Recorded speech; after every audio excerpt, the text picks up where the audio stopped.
I've got this thing and I've got this thing. Can I get rid of these things? We're about to find out. I've heard you can use WD-40 to remove badges. I don't have a cloth with me. We're gonna try this out. If not, I have a heat gun on standby. Anyway, welcome to the video. So today we are debadging my vehicle. Recently I've been driving this car a lot. I don't have any like fishing wires, so I doubt I can get these badges off. Oh, that's on there a lot harder than I predicted it would be. Oh, never mind. There we go. Is this the easiest way to do this? Absolutely not. Will it work? You're damn right it will. I'm gonna have to definitely use some Goo Gone on this shit. This is plastic, by the way, so not really too bad for my paint. Also, I'm not really that concerned. My paint is not amazing. Oh, I'm out of WD-40. That's all right. I'm sure prying it will work.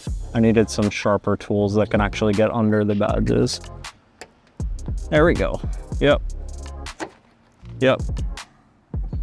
I can't promise this isn't scratching my paint at all. Yeah, there we go. Oh my God, it's gonna be so nice to see a blank trunk. Oh yeah, there we go.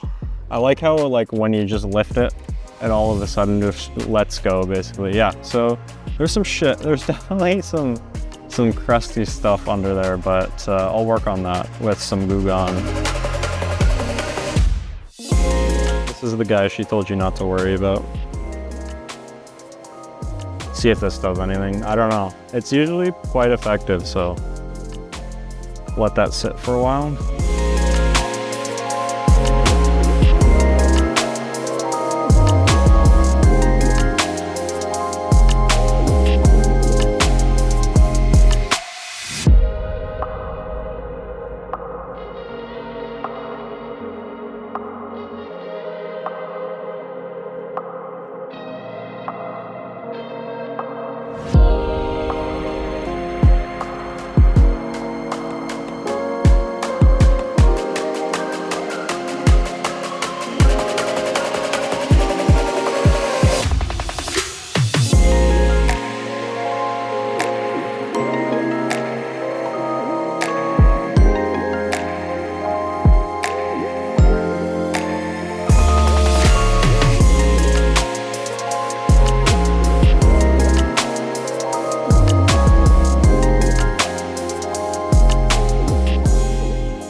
So there's the car fully debadged. There's a couple of stickers that I want to take off as well.